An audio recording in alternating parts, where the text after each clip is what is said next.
Ukraine's future is in NATO. And so we know, as you were mentioning, that a war is raging in Ukraine. Ukrainians are fighting for their freedom and for ours as well. And so we need to make sure that we continue to support Ukraine. At this point, Canada has invested $8 billion in financial, military, and humanitarian support to Ukraine. But even when the war ends, Russia will still be a very dangerous neighbor. And in that sense, it's a never-ending war. It'll never end, even when it ends. George Orwell, the war was not meant to be won. It was meant to be perpetual.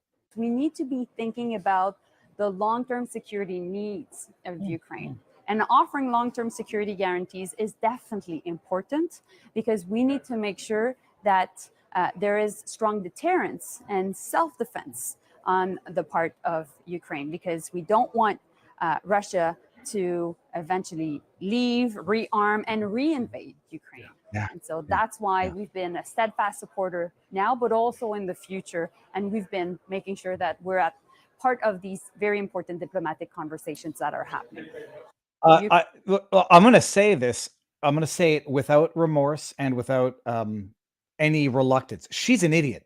She's an absolute buffoon who has no idea what the hell she's talking about, who is in over her head. This, and it's not because she's a woman, and it's not because she's liberal. It's because she's an idiot. She's in over her head. She doesn't know what she's talking about. She had no credentials for this position in the first place, but the Trudeau regime is where incompetence fails up.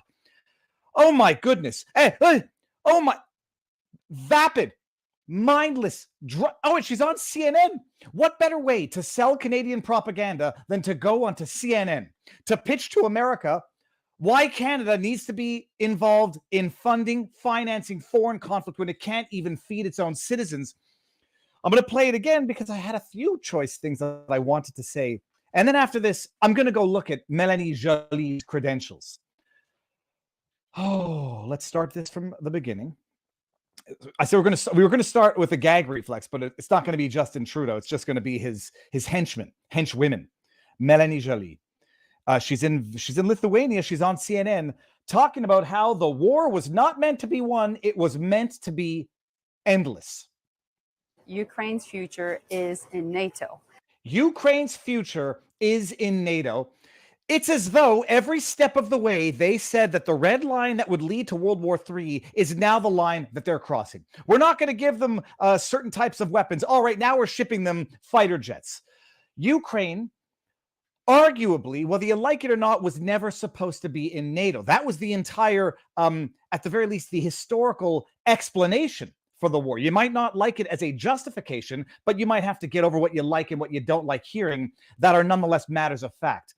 Ukraine neutrality, in the sense that it would not join NATO, was basically the sticking point to avoiding conflict in Ukraine. Some have argued, you don't have to agree with it. I'm going to steelman this like Glenn Lowry. You don't have to agree with it. Some have argued that the only reason you have this conflict in Ukraine, Russia's invasion of Ukraine, which started in 2022 or 2022, which people think this conflict just started. It's not as though, there were discussions about negotiating a peace in the eastern regions with Russia, recognizing the not the affiliation to Russia, but the independence from Ukraine of the Donbass region. It's not as though any of that matters to anybody who's, has the memory of a goldfish. This conflict started with Russia's brutal unilateral invasion of Ukraine in 2022. Some have argued that this entire conflict did in fact result from NATO creeping into Ukraine, using Ukraine as a NATO ally when it was not supposed to. Ukraine has a very strategic geographic position as relates to Russia that is unique. So when people say, well, there's other countries that border Russia that are part of NATO, the borders aren't as big, the borders aren't as strategic, and they were not the source of the conflict that dates back to, more than 2 years. We're not going to ship them fighter jets. Now we're going to ship them fighter jets. You got Ralph Nadler. What? Not Ralph Nadler. Nadler. What's his first name? Nadler. The Penguin guy. What's his name? Nadler is his last name, anyhow. Like a bloated war whore, talking about, well, we're going to give Ukraine, we'll give them, I'm open to giving them weapons, even if I know they're going to go use them to attack Russia. We don't have to sanction it. We can still give them the weapons, knowing that they're going to do things that would provoke a direct conflict. No, I don't care. I'm a bloated, rich, filthy, political protected old man. I got nothing left to lose. Oh, no. Oh, we don't have to sanction it, but we can give them the weapons knowing what they're going to do. Crossing red line after red line. And now here's Mélanie Joly, who I don't know if she could even locate the Donbass region on a map 2 years ago, telling us that Ukraine's future belongs in NATO. Oh, I thought this was not about NATO aggression and NATO infiltration into Ukraine. Ukraine's future is in NATO. And so we know, as you were mentioning, that a war is raging in Ukraine. Very, very, very fantastic observation. We know you're so smart, Mélanie. You've done your homework on this. Ukrainians are fighting for their freedom and for ours as well. May I stop you there and just ask the obvious question? How the heck are Ukraine? Not to say that they're not fighting for their freedom, and it's a brutal, gruesome war. How are they fighting for our freedom as well? Oh, if Russia succeeds in Ukraine, so goes the argument. They have a global conquest just like Hitler. They're fighting for our freedom as well is the most vapid, idiotic inanity, if that's a word, that anybody can possibly spew, except for the purpose of trying to convince Canadians that there's a reason why our government is investing $8+ billion of Canadian taxpayer funding to finance proxy wars against Russia for the regime change they want. It's not, if they're just fighting for Ukraine, it's going to be tough for Canadians to sit there realizing that 11 million Canadians can't pay for their groceries. But they're fighting for our freedom, so we better give them our money. We better give them more weapons. Oh, they're fighting for our freedom as well. I didn't know that, Mélanie. And so we need to make sure that we continue to support Ukraine. At this point, Canada has invested $8 billion. Invested in war? We've invested. So that means you expect to get a return on what you've spent? Is it humanitarian or is it an investment? We've invested $8 billion in war. In financial, $8 billion. Military, and humanitarian support to Ukraine. $8 billion, by the way, and according to the NBC report there, 30%, what was it, 30 or 70% that remains unaccounted for by the time the humanitarian aid and the military aid and the financial aid reaches the end line. Was it 30 or 70%? Of course, CBS or NBC, whichever one it was, CBS, I think, had to retract that documentary. But even when the war when it ends, it never ends.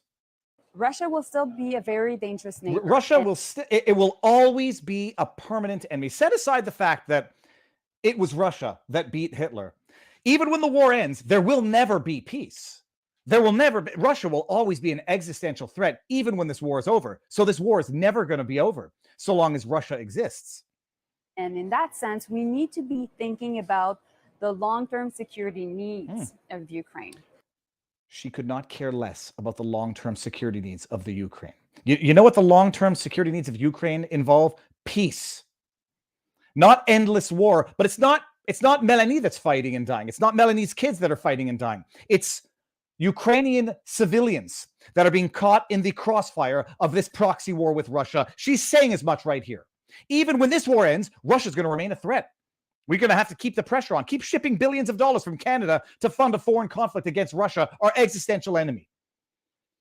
And offering long-term security guarantees is definitely important because we need to make sure that there is strong deterrence and self-defense on the part of Ukraine. Let's turn it into an endless slush fund. I now, in retrospect and hindsight, appreciate people's objecting to the endless subsidizing, financing, other wars elsewhere in the world, despite how righteous anyone may have thought one side was over the other. Is we don't want Russia to eventually leave, rearm, and reinvade. So what should we do? What should we do, Mélanie? Tell me. First of all, hold on a second. Oh my goodness, have I gotten myself in a tiffy here, or a tizzy? Mélanie Joly, Minister of Foreign Affairs. Can we just? I just want to refresh my memory as to her credentials. Minister of Foreign Affairs, born she's 5 months older than me. Canadian politician, lawyer, who has served as Minister of Foreign Affairs since 2021. A member of the Liberal Party. Joly represents all that is wrong in Canadian politics. I'm sorry, that's not what it says. Montreal area riding. She represents the Montreal area riding of Ahuntsic, Cartierville. Let me see. Early life in prison. Born in 1979. She grew up in Montreal's northern neighborhood of Ahuntsic. Her father is Clément Joly, an accountant who was president of the Liberal Party's Finance Committee in Quebec and manager of the Canadian Air Transport Security Authority, yada, yada, yada. Her stepmother, Caroline Marie, is a lawyer and a journalist who was an MP representing Laval. Okay. Education and career. I just want to see what. After completing her Bachelor of Law at Université de Montréal, she became a member of the bar. She subsequently received the Chevening Scholarship. Yada, yada, yada. Okay. At the beginning of her career, Joly practiced law at two major Montreal law firms, Stikeman Elliott. That's where my father used to practice for 43 years.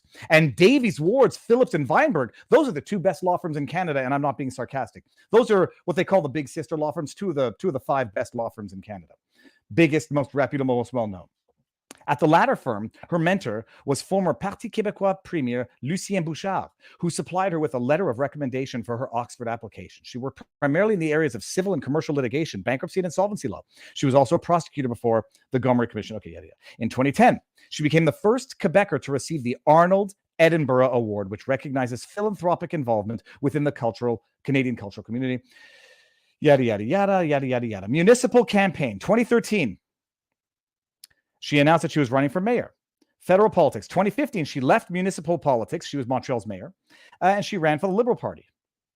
In cabinet, Joly was named as the Minister of Canadian Heritage as part of Prime Minister Justin Trudeau's new government. August 2018, she was named to the Tourism, Official Languages, and La Francophonie portfolio.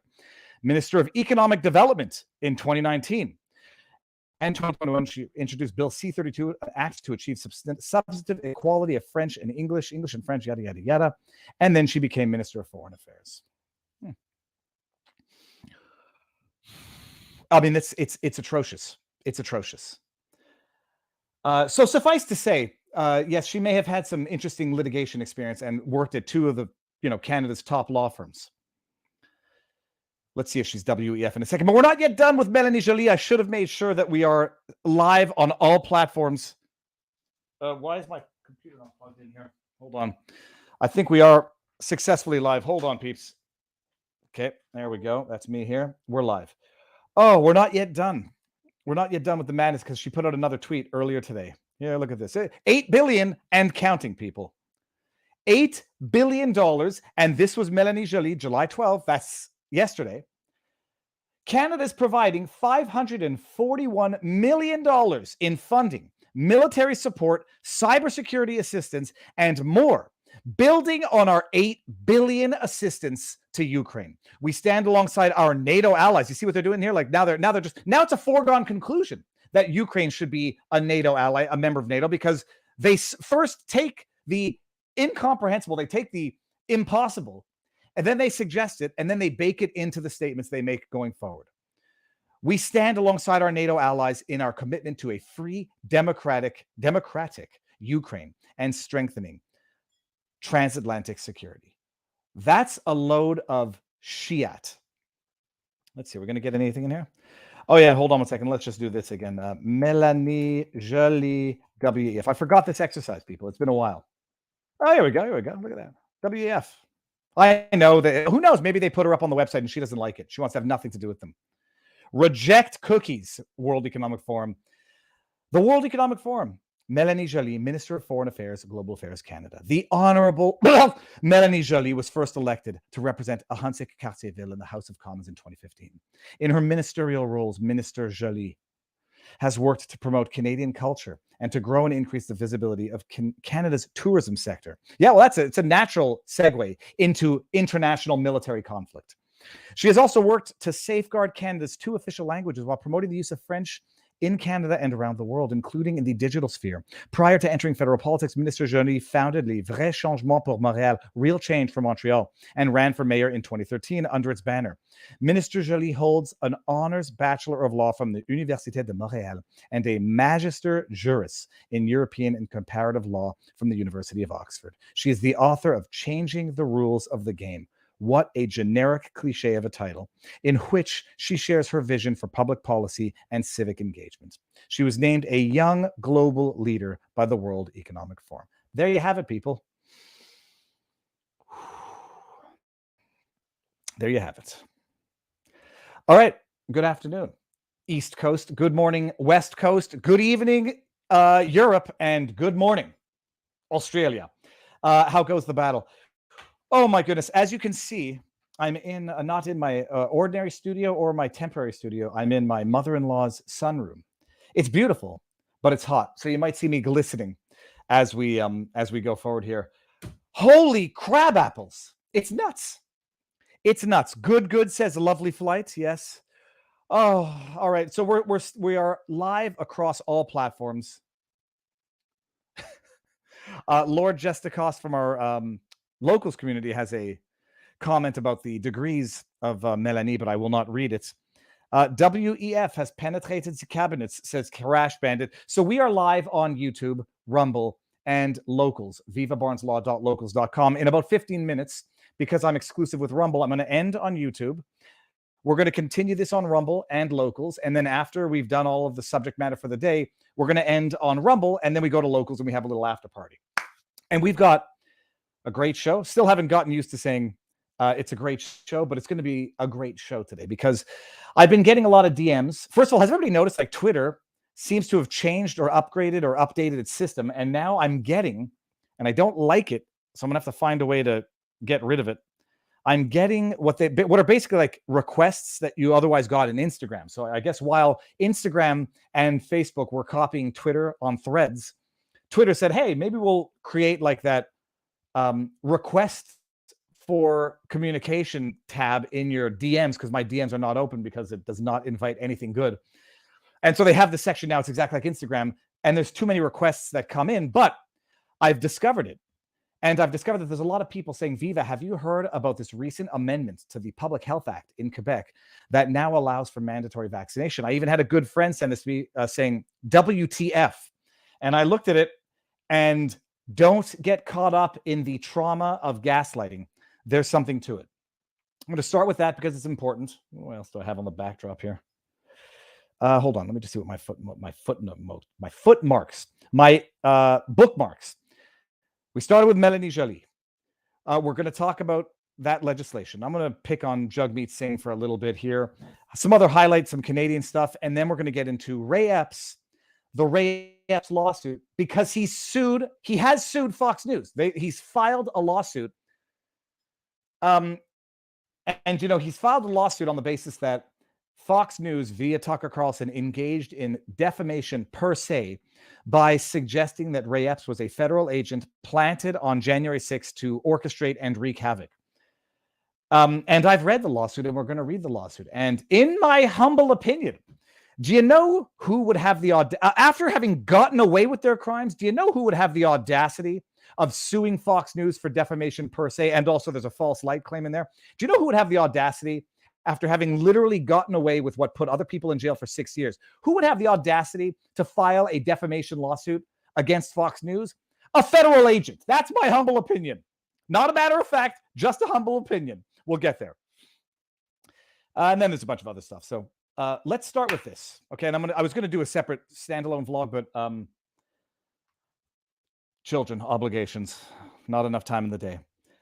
Let's start with the first subject matter of the day. People have been sending me links saying, Viva, have you heard about this thing? The Public Health Act recently was amended in Quebec, and it added a provision, the amendments, which are shocking, offensive, and are going to blow your mind. Section 123, 124, and 126. So I go and I open this up and I read it, as does everyone else, for the first time, because I've never read this particular provision of law before. This is the Public Health Act of Quebec. Let's go all the way down to the top here just to see it. Légis Québec S 2.2 Public Health Act. And it says updated to April 1st, 2023. Okay. The object of this act is the protection of the health of the population and the establishment of conditions favorable to the maintenance and enhancement of the health and well-being of the general population. Thank you for empowering yourselves, government, to do whatever the hell you decide is necessary in furtherance of the protection of the public. I forget exactly what the terms were. People have recently discovered Section 123, and because people have never heard of it before, it's new to them, and people sent it to me and said, Viva, have you seen this recent amendment to the Public Health Act? It's shocking. Let's read this. Spoiler alert, it's not an amendment. notwithstanding any provision to the contrary. While the public health emergency is in effect, the government or the minister, if he or she has been so empowered, may, without delay and without further formality, to protect the health of the population, 1, order compulsory vaccination of the entire population or any part of it against smallpox or any other contagious disease seriously threatening the health of the population, and, if necessary, prepare a list of persons who require priority vaccination. 2, we'll go through it fast because that was the most important one. Order the closing of educational institutions or any other place of assembly. 3, order any person, government, department, or body to communicate or give to the government or the minister immediate access to any document or information held, or even personal or confidential information, or a confidential document. Wow. Prohibit 4, entry into all or part of the area concerned, or allow access to an area only to certain persons and subject to certain conditions, or order for the time necessary, where there is no other means of protection, the evacuation of persons from all or any part of the area of confinement, and if the persons affected have no other resources, provide for their lodging, feeding, clothing, and security. That sounds like imprisonment. This, by the way, sounds exactly like the Quarantine Act, which I broke down in the early days of the pandemic. 5, order the construction to any work, installation, sanitary facilities, yada, yada. 6, require the assistance of any government department or body capable of assisting. Fine. 7, incur such expenses as necessary. Fine. 8, order any other measure necessary to protect the health of the population. As if 1 through 7 weren't exhaustive enough. 8, everything. Carte blanche, as we say in English and in French. Okay, that's shocking. If that's an amendment, it's very interesting, especially since it only mentions here, order compulsory vaccination against smallpox. Now, if you're reading this for the first time and you think this was a surreptitious, secretive amendment, and the government's trying to hide it by saying smallpox and not COVID, well, one flag should be going off there already. Section 124, the declaration of public health emergency does not prevent the public health authorities from exercising the power granted to them under the provisions of this act. While a public health emergency is in effect, the minister shall act with the assistance of the National Public Director. Is that the one? Yada, yada, yada. Okay, fine. 125, where compulsory vaccination is ordered under Section 123, the minister shall make the necessary vaccines available and ensure that the required health services are offered. The minister shall bear the costs related to the dispensing of the health services that are required. That's so nice of them. They don't charge you for mandatory vaccination. Where applicable, the costs requiring those vaccines. Section 126 blew people's minds. If a person fails to submit to a vaccination order under Section 123, a judge of the Court of Quebec or of the municipal courts of the cities of Montreal, Laval, or Quebec, having jurisdiction in the locality where the person is to be found, may order the person to submit to the vaccination. In addition, the judge may, if satisfied on reasonable grounds that the person will not submit to the vaccination, and if the opinion that the protection of the public health warrants it, order that the person be taken to a specific place to be vaccinated. That sounds exactly like what it sounds like. And people who have not heard of this and who have not seen this law might be inclined to think, holy crap, this is a new amendment. They passed this under the dead of night. Now they're going to go ahead and be empowered to stick that jab into your arm if you say, no, thank you, I'd like to leave my heart intact. Here's the problem. And I had to double check this with a couple of still practicing lawyers because I don't trust my own memory sometimes. This little thing right here underneath, 2001, Chapter 60, Section 123, that refers to the date of the provision or the date of any amendment. And so what some people who have never seen this provision were reflexively thinking was a new, shocking, and appalling amendment is in fact part of the original law, which came into effect in 2001. You go down to Section 125, it came into effect with the law in 2001. You go to Section 126, it too came into effect in 2001 with this law, which came into effect, if we go all the way up to the top, sorry for the nauseating scroll.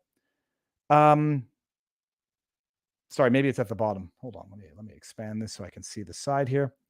Bring it all the way down to the bottom. Well, it came into effect in 2001 anyhow. The law has always been there. And that's what should actually be revelatory and shocking for everyone. I'm going to close this just so everybody understands that. You go down to section 123. This law came into effect in 2001. This provision has remained unchanged since the law came into effect. And so the monkeypox was not a surreptitious way of not mentioning the Rona jab as relates to an amendment that was passed in the dead of night recently. This law has been on the books since 2001, much like the Quarantine Act, which we looked at a while back and found so shocking, had been on the books for decades. I mean, I think the Quarantine Act was amended from the original one, which has been on the books for 100 years. That law, son of a gun, I hear myself now again in the background.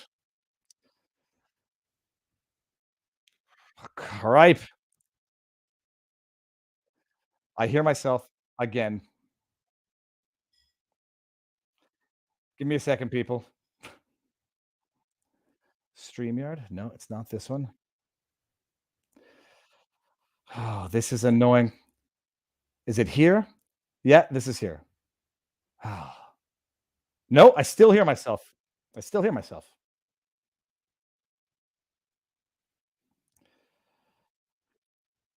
I still hear myself in the background. In echo. Okay, I'm gonna have to find which window is it that's opened. Give me a second, people.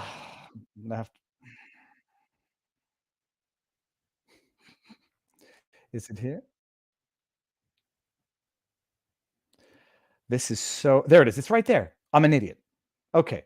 The law has been in effect since 2001, and we never knew of these provisions of law. This is how it works. Like, this is, I guess, the Great Awakening of sorts. That law has been on the books for 2+ decades. Shocking as it was that it seemed to prima facie authorize mandatory vaccination, compelled vaccination. They can lock you up and bring you to a facility to be vaccinated. Why it wasn't invoked this time around might have to do with the status of the Rona jab, whether or not it was under the EUA and therefore could not be compelled as a standard vaccine. I don't know. I honestly don't know. But for everybody who's thinking that this is a new law that was recently amended, first of all, don't spread it, because that's not accurate information. You'll end up looking foolish. It's not new, and that should be even more shocking. This, by the way, from McCarthy Tétrault. McCarthy Tétrault is also one of the top, 5 or 10 law firms in Canada, talking about this act back in March 21, because it became relevant in March 21. It didn't become enacted in March 21, 2020. COVID-19, can they do that? Part 7, Quebec's Public Health Act and Civil Protection Act. And then it says here, this update is part of a continuing series. We are providing a brief overview of the current state of federal and provincial emergency legislation, how our government are using their statutory powers to confront COVID, and what affects their efforts, yada, yada, yada. Okay. What you need to know. On March 14, 2020, pursuant to the Public Health Act, the government of Quebec promulgated an order in court council that declared the public health emergency. We all knew that. We just weren't all familiar with the specific provisions of the PHA.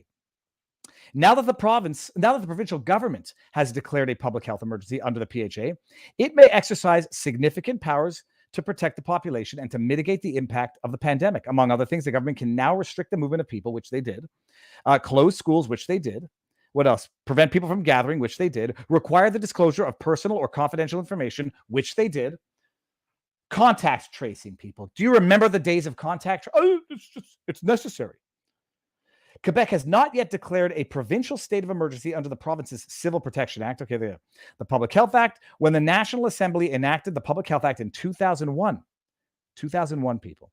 It was considered to be a turning point in public health policy in Quebec.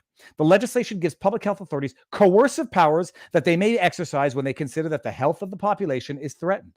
The province's powers under the PHA were used, for example, to order mass vaccination campaign during the H1N1 pandemic in 2009. I had fleeting memories of things that occurred during the H1N1 pandemic in 2009 because we had just had our first kid, and I had a vague memory that this sentence brought back memories of, not good memories. This is what it means to be red-pilled, people.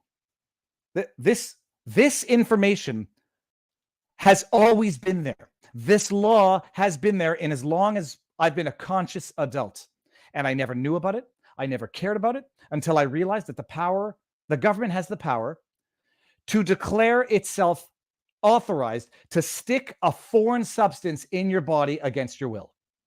On March 14, 2020, the PHA declared a public health emergency. The government may declare a public health emergency in all or part, yada, yada. Dr. Horacio Arruda, that's the guy who said that a curfew is useless to combat a virus, but it'll help people remember the severity of the situation. He used the powers conferred on him to prohibit any gathering of more than 250 people, or the closure of schools, gyms, bars, movie theaters. He could yet use his powers to impose complete or partial lockdown, which they did. This would be a first in the province. Yep, it was the first. It will never be the last. It was the first when he did it in 2021. It was the second time he did it in 2022 because it worked so well the first time. Yada, yada, yada. Specifically, let's just see if they talk about Section 123 here. Here we go. Once a public health emergency has been declared pursuant to Section 118 of the PHA, the provincial government may exercise a wide array of powers to respond to the emergency. Under Section 1, this is from 2020. Like, this is just dead of night. Nobody even knew about this. It may, without delay or without further formality, order compulsory vaccination, and we just saw this, order the closing of schools, yada, yada, yada. Can you believe it? We are now only discovering this provision of law, and it's so shocking to our conscience. We said they had to have just passed this in the dead of night and didn't tell anybody because they want to abuse of their powers to mass vaccinate, to coerce vaccination. And it's actually been law for 22 years. And we all knew that they were invoking the Public Health Act, declaring an emergency to lockdown, et cetera, et cetera. I did not fully appreciate at the time that Quebec legislation provided for coerced, compelled vaccination. So that's it. So everybody who's seeing that now, and you're seeing people saying, oh my God, I can't believe they passed this law. It's not new. And what's shocking about this is not that it's not new. Wait, what's shocking about this is not that it's a newly passed piece of legislation. What's shocking about this is that it's not. And such is the great awakening, the great red pilling, the red-pill jagged suppository that has been rammed up our collective anuses, anusim. That is the only good thing that has come out of the last 3 years of government abuse, medical tyranny, and absolute destruction of all that made the Western societies the free democracies that they always purported to be. All right, everybody, there's Rumble. We're going to end this on YouTube and head on over to Rumble. Before I do that, let's just see. Have we gotten demonetized? I'm going to refresh here. Let's just see. Oh. Whenever I start with an ugly video of Justin Trudeau or his group, it tends to get demonetized. We're still green. We're still green. Small miracles. All right, we're ending on YouTube. Come on over to Rumble, and we're going to continue with a number of stuff and the Ray Epps lawsuit against Fox News. And whether or not, when Tucker Carlson said Ray Epps is a federal agent who was there on January 6th to stir up shit, whether or not he was making a bold statement of fact and defaming Ray Epps, or a rather logical observation of opinion as to what seems all likely, given the fact that Ray Epps is not only the only one who never faced any charges, the only one with the bald-faced audacity to sue for defamation after having literally gotten away with crimes that put people away for years. All right, ending on YouTube. Come on over to Rumble, Viva Frei, or go over to Locals, vivabarneslaw.locals.com for the continuation of the party.